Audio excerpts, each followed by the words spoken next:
Um, Board games. Somebody's going to say, this isn't the series we were supposed to be on. We were supposed to be asking questions, right?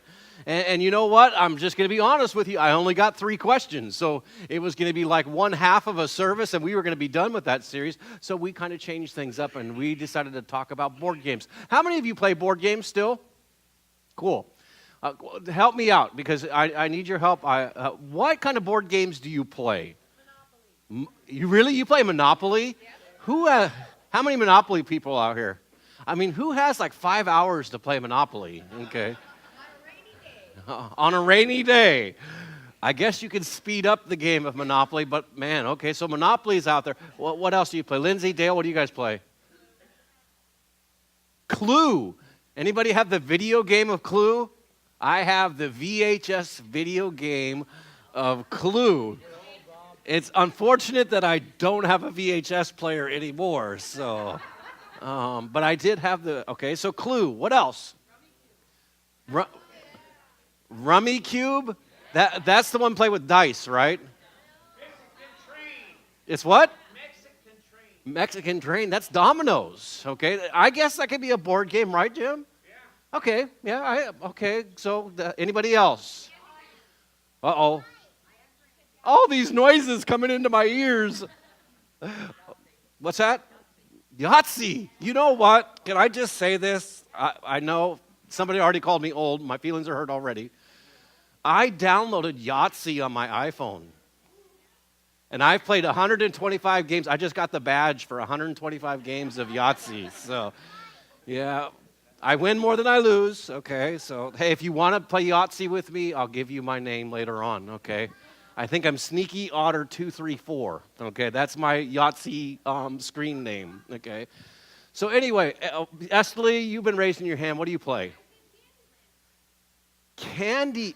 Oh, that's the game where I remember that. You know, that's older than me. Okay, that game is definitely older than me. All right. Anybody else? What's that? Checkers. Okay, checkers. Anybody play checkers? Okay. How about chess? Okay, kind of lots of different board. You know, there are lots of lessons that we can learn when we play board games. Matter of fact, how many of you have started out to have a great family night, okay, with board games, and all of a sudden, somewhere something happens in the middle of the game and attitude begins to change, okay?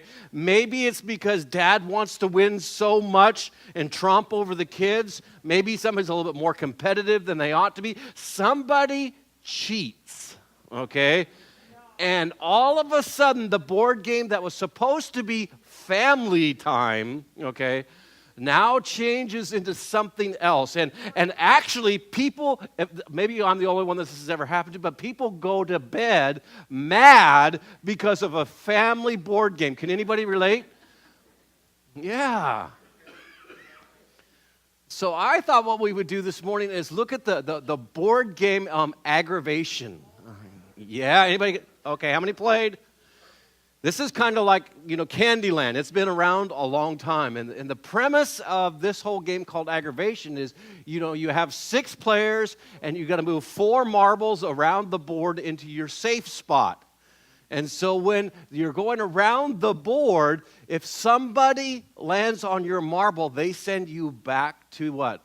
The beginning, okay? And, believe it or not, they have aggravation tournaments. I looked this up on Wikipedia. Okay, so if it's on Wikipedia, it's got to be mostly true, okay? But anyway, they have aggravation tournaments, and during these tournaments, they have to assign a referee to every table to marshal that game because people get upset and they cheat, okay? Now, you guys probably don't cheat, but they cheat, okay? And so it's kind of an aggravating game. And this morning what I want to talk about, especially because it's a great topic, the topic of anger, okay? And I believe anger is a universal principle that all of us live with, okay?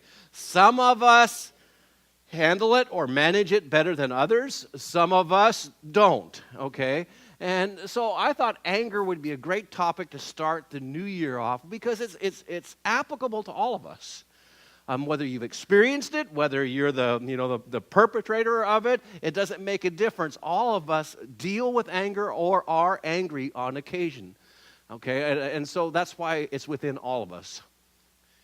The Bible is full of people that are they're angry, okay?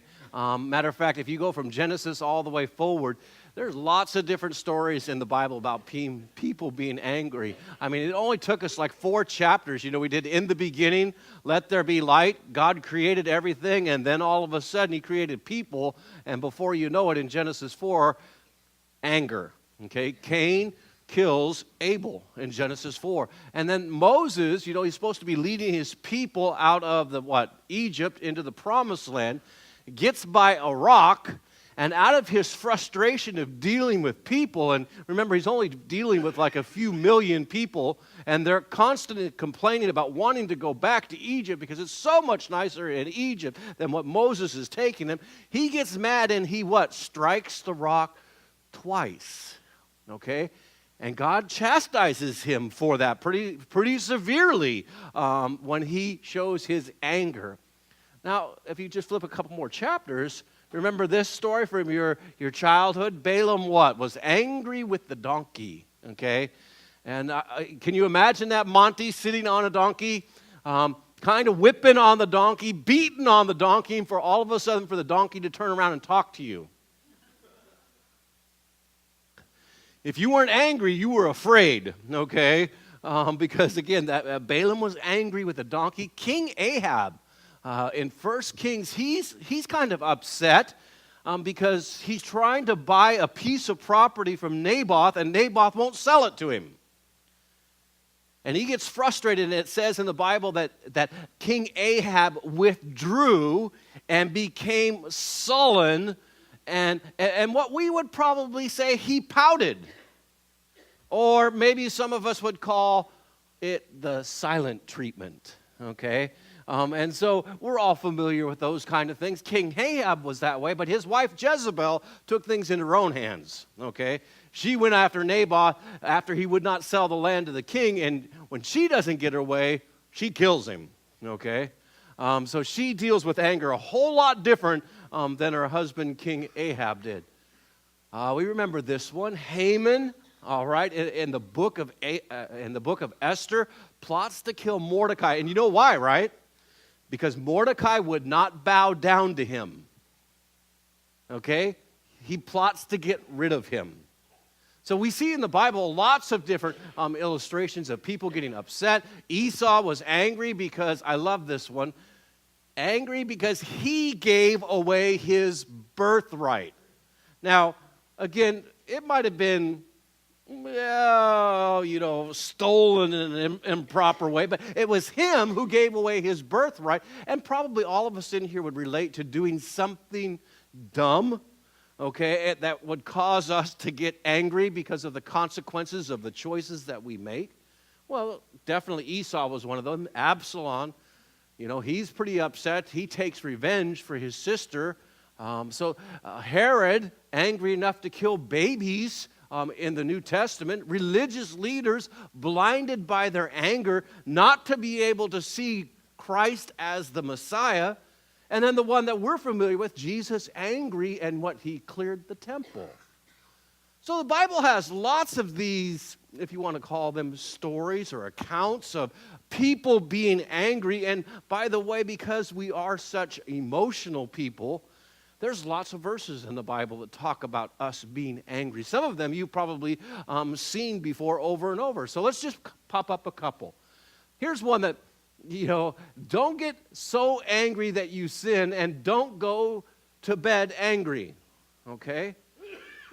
Well, let's just kind of take a poll real quick, okay? Don't get so angry that you sin. Has anybody ever violated that one? Glad we're still being honest with each other, okay? How about, did you go to bed angry? Anybody commit that? Yeah, we're going to talk about that.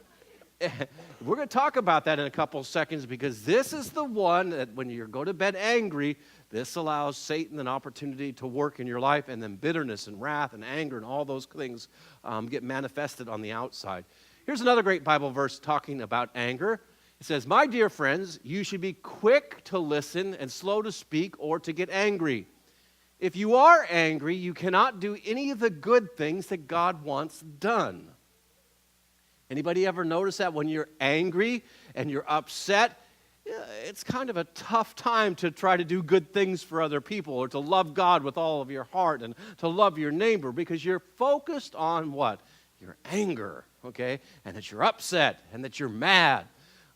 Here's another Bible verse that comes from Ecclesiastes. "Only fools, okay, get angry quickly and hold a grudge."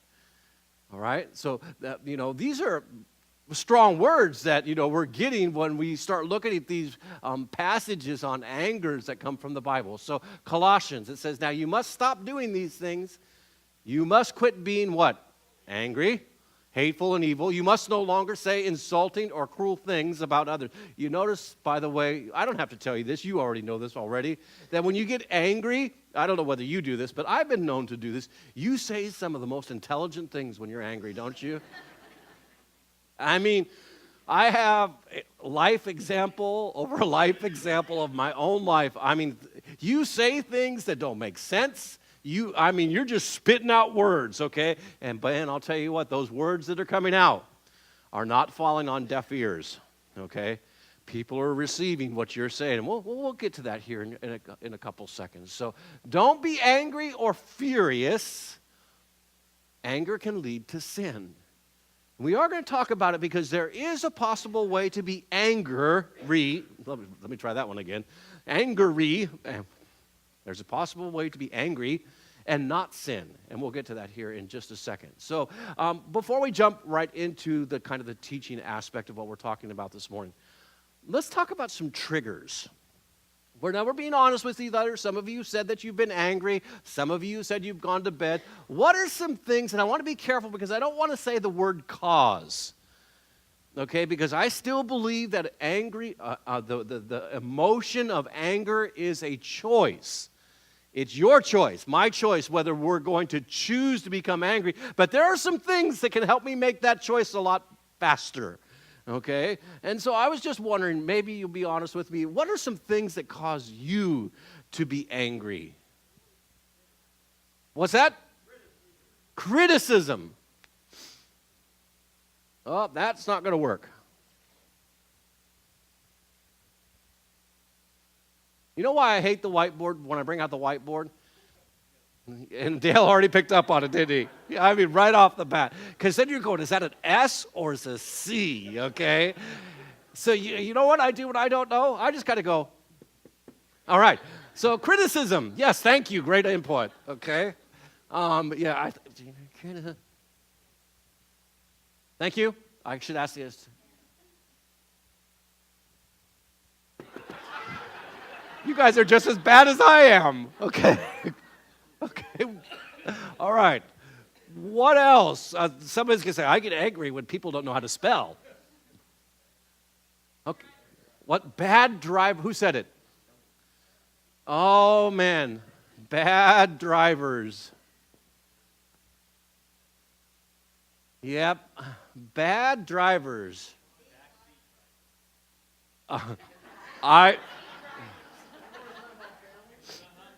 Jake, I'm not sure. Should I put that up there? Because I'm not,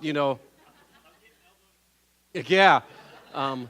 Jake said back seat drivers. Okay. Anybody relate to that one?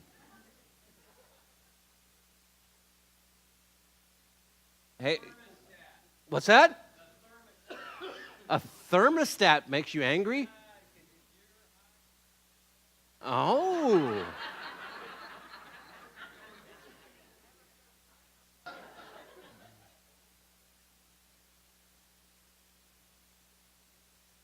Dave, I don't even know how to put that on the board, okay? Yeah, there you go, okay? And I relate to that because Now, my wife's at another church today doing her work for New Life Pregnancy Center, and so, I can tell stories about her because she's not here. But my wife, when she gets into bed, she's like a cocoon, okay? I mean, she gets into bed, and the first thing she does is she rolls, and we have a king-size bed, okay, with king-size sheets and king-size bedspread. And by the time I get in bed, there's no covers. It doesn't matter. If I get in bed first, what she'll do is she'll take and roll and then turn like this, okay, and there all the covers go off the bed. And I'm going to tell you something. There's been a couple cold nights the last couple nights, okay? I've got a cold now. I don't feel good. And it's either Augie or my wife's fault, okay? All right, hot, cold. Anybody, what else triggers you? What's that? Being lied to. Yeah, I can tell some stories on that one. Broken promises.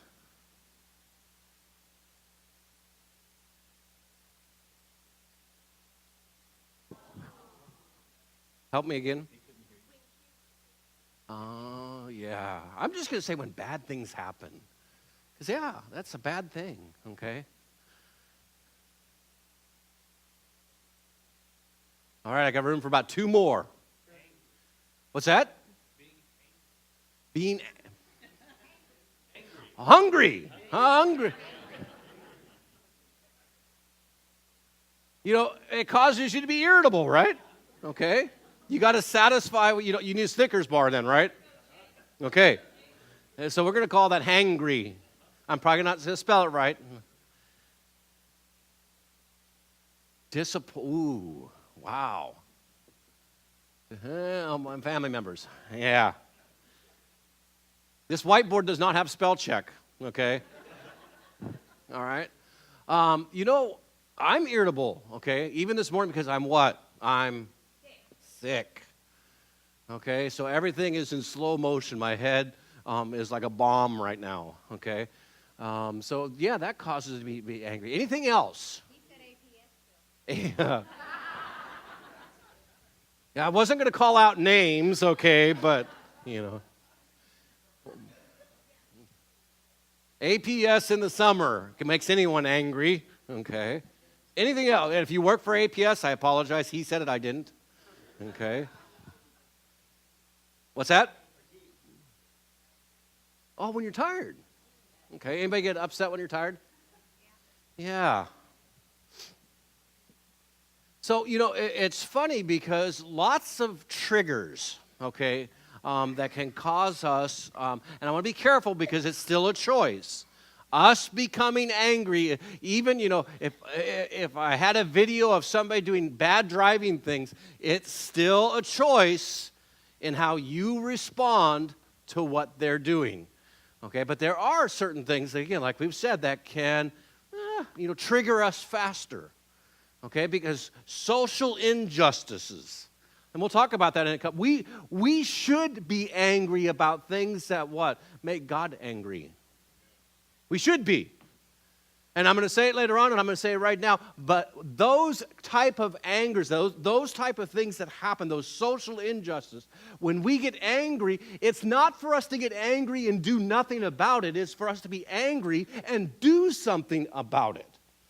That's what anger and righteous anger should be all about. We should be doing something about it instead of, I'm just angry, it's happening. You might be the cause, or you might be the answer that God wants to use to help solve that issue if we'll open ourselves up to that. So I was thinking through this whole thing, and my clicker's it's really kind of just not working well this morning. Anger, that makes me angry. When I push the button, the slide should go, okay? I shouldn't have to push it twice. Anyway, anger has a weird way of showing up, by the way. Couple more. We're being interactive, right? How many of you are people that when you get angry, you explode, okay? It's okay to admit it. We're all human. I mean, you're an exploder, okay? That's good. A few.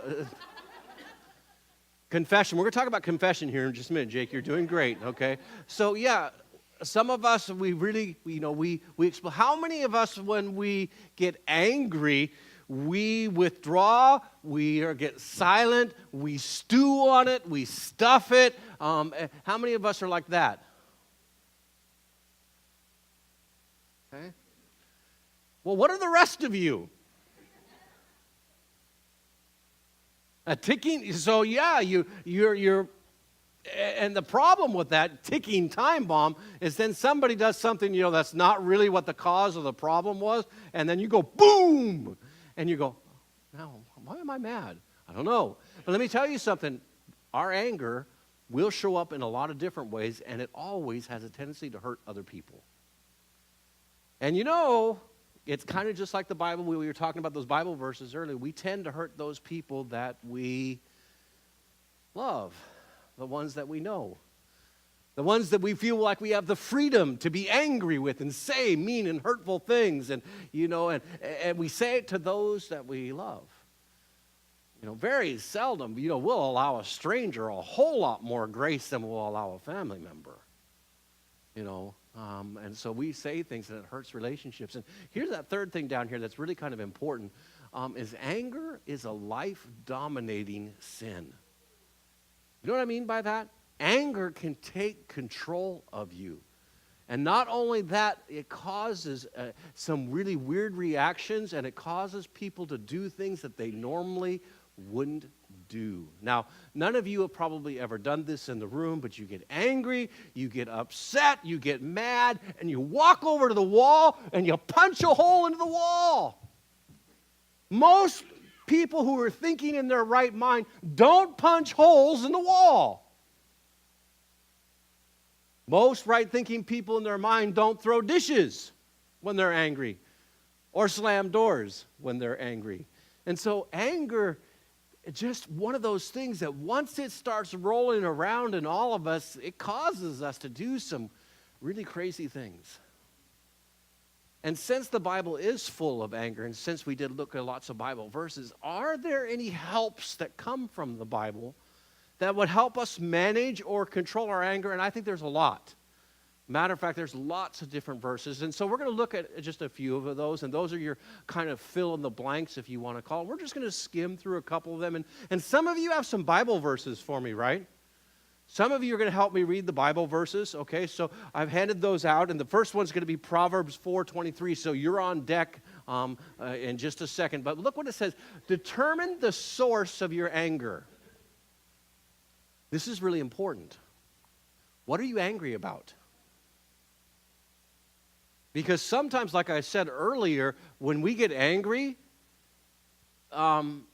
it's because something that happened 2 weeks ago. Or when we get angry, I'm angry with Marcy, and I'm taking it out on Chris. So what's the source of your anger? Are you angry because somebody did something to you, said something to you? Are you being defensive, or are you having a hard time understanding? What is the source of your anger? And so many of us, that's such a crucial question. Why are you mad? What's got you all fired up? Are they attacking you, attacking your family, attacking your belief? What is it that got you, angry? Proverbs chapter 4, verse 23. Who has that for me? Please, Corey.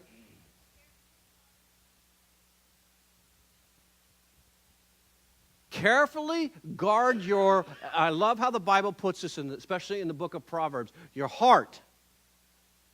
Because the writer of Proverbs said that your heart is central to who you are. So carefully guard. Where is your anger coming from? I think that's a great question to ask ourselves as we look at these verses. Here's the second one. Anger, all right, careful anger can lead us to unwanted actions. Now, we won't stand up and share, but I imagine that sometimes when you've kind of blown your top, you're upset, you're mad, some of your actions, you've done them, and then the second you've done them, right then, even as you're doing it, as you're punching the hole in the wall, you're going, this is stupid, this is dumb, but I'm going to do it anyway because it makes me feel better. And we do things that are unwanted. Okay, so who has Genesis 49?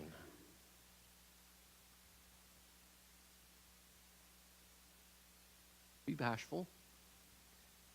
Genesis 49.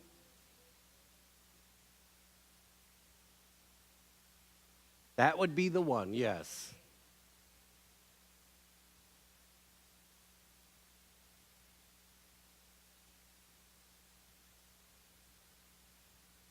$49.8. And you crippled cattle for what? For no reason.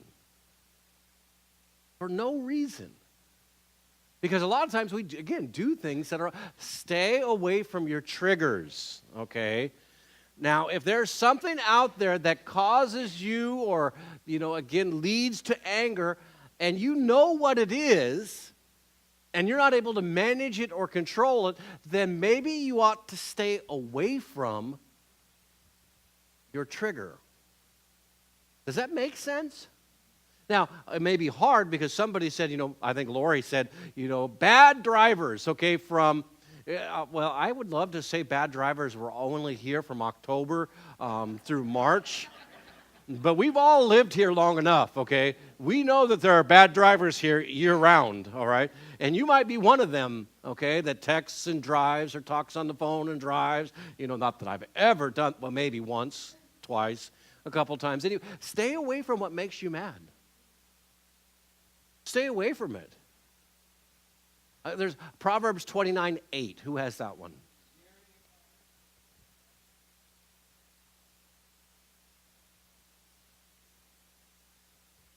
Using common sense, using good sense, okay, can help put out flames.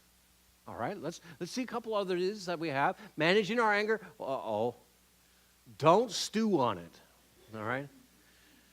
This is a great verse, Ephesians 4:26, the last part of it. Who has the last part of it? Ephesians 4:26.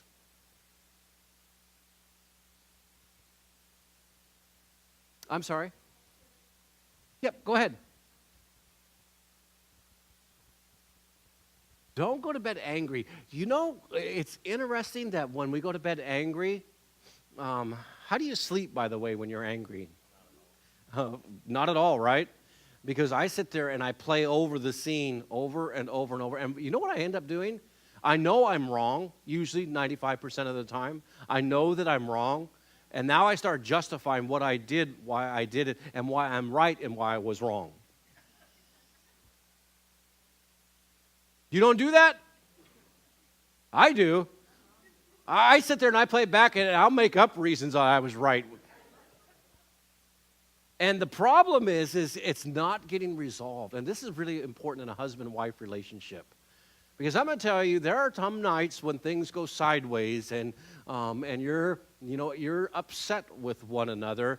And the problem of not at least getting to a point to where you can go to bed and say, you know what, we're not going to solve this tonight, but tomorrow we're going to wake up and, at noon we're going to meet at wherever and we're going to start talking through a little bit of this. That is so important.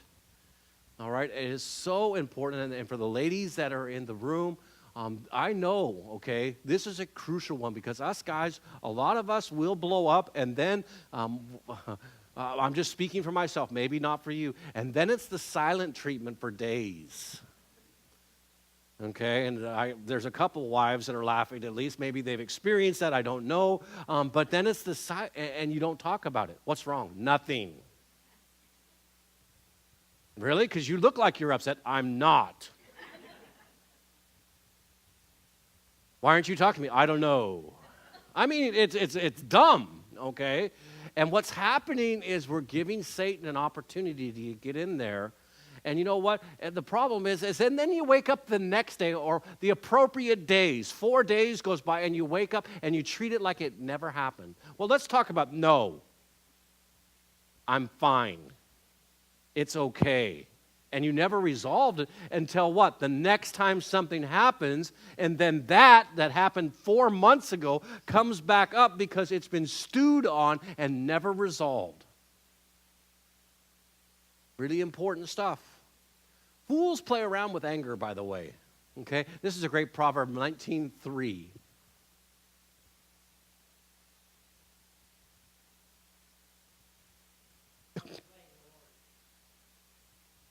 Did you get that?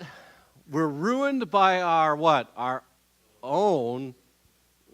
Anybody that wants to sit here and play around with anger? I mean, it's not one of the most pleasant emotions that we could have to share with each other. Anger always divides people. Always divides people. Proverbs 30:33.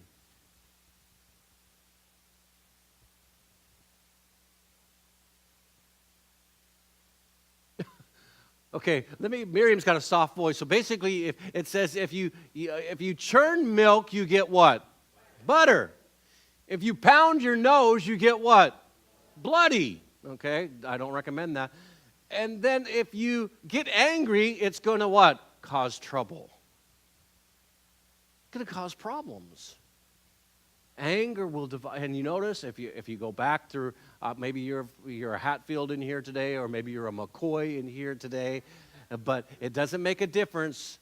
When you get angry, family members start to pick what? Sides.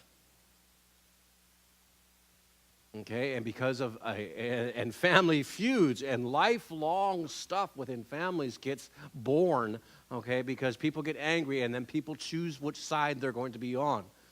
And a lot of times when they make those choices, they have no idea what happened, only what you tell them. Anger hurts you and others. I'm gonna kind of fast forward here for a minute. Righteousness and anger don't go together. Let's test this. Anybody, you don't have to be too transparent, but anybody ever come to church angry one day? I mean, once you've come to church angry, aren't those like really good worship days? I mean, they are, aren't they? I mean, you walked out, you're coming to church because it's Sunday, and we're supposed to come to church on Sunday, right, Monty? Okay, but you're angry. Okay, so you walk in the door and Lori, I love Lori Cook because I've known her for many years. But when you walk by Lori Cook, she always has a smile on her face. Always has a smile on her face. And she'll say good morning. And if you're in a bad mood or angry, yeah, whatever. You don't say that to her. That's just what's going through your mind. Okay. Hey, glad to see you. Well, I don't want to be here. Well, why are you here? I don't know, but I don't want to be here. And then you come in and you find your chair. Don't talk to me, anybody, because I'm angry. Oh, let's sing a song. No, I don't want to sing a song. Let's listen to the preacher preach. No, I don't want to listen to it because he's going to say something about angry, and I'm angry, and I don't want to. I want to hang on to it. I mean, they don't go together. You can't be doing what God wants you to be doing and being angry. You can't do it. Confession is a bridge to healing. And this is what I mean by that. Some of us in the room, again, we do get angry, okay? And sometimes the best way to be able to bring anger out, especially if you're sitting here and you're saying, one of the next steps is, what, I might be an angry person. Start telling people about it. I mean, walk up to people that you trust and say, you know what, I've got an issue in my life that I want to work on in 2019. And you know what God's talking to me about? I'm just an angry person. And start getting that out.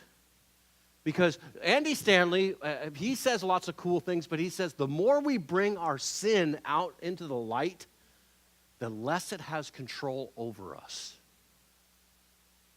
Because if I walk up to Dave Ager right now and say, Dave, I want you to help me with my anger. I want you to know that I have an anger problem. I get defensive. I want your help in helping me deal with that. Well, guess what? The next time maybe that I'm angry, Dave will say, hey, Bob,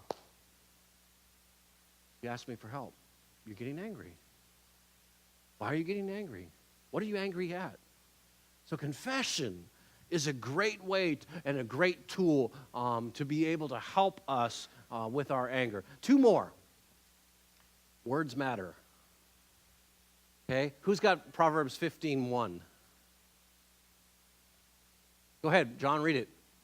This is for you, John, just for you.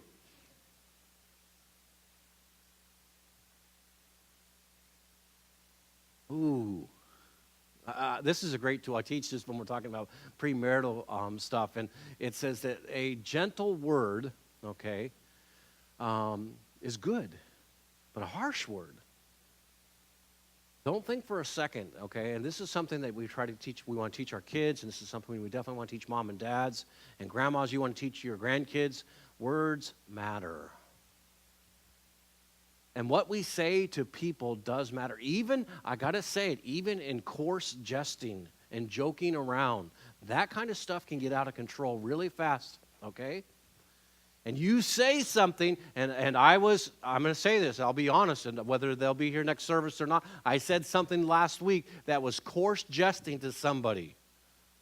And I had to go back later on and guess what? Confess, because what I said, if I would have said it to someone else at a different time, it would have been fine. But the person I said it to, they took it the wrong way, and I could see it in their face. Words matter. Last one. I hope this is something that you'll write down. Anger can and should be a tool. Look, our model in the New Testament, who we model our life after, is the Lord Jesus, right? I do remember a couple times in John chapter 2, and I'm going to kind of paraphrase this. Jesus goes into the temple, and he begins to cleanse the money changers out. It says, made a scourge or a whip, and he drove the money changers out of the temple. And I'm sorry, I like to say that I'm a student of the Bible. I got to say that when Jesus did that, he made the whip, and he cleansed the temple. I don't believe he said, okay, boys, it's time for you to leave the temple because you're acting inappropriately. You all go now. Because I'm not going to be angry when I do this. I believe, he was upset. They had made his father's house a place that it wasn't intended to be. And he got angry and he got upset and he drove them out of the temple. And it's amazing that he's our model because Jesus got angry. So it must mean it's okay for us to get angry when it angers what? God. Should we be angry about social injustices? Yes. And believe it or not, believe it, if the church was ever to stand up and be the church on a whole, Catholics and Protestants and Lutherans and everybody joined together, we could do a lot about social injustices across the world. Think about that. We're the answer. And our anger should cause us to do something. So when you're looking at where is this anger coming from? If it's coming from God, because God has placed it in you to have a holy discontent, and you're not satisfied, guess what he's also calling you to do? Get involved. Get out there and do something about it. And by the way, complaining about it, there's other words I could use. You're just adding fuel to the fire.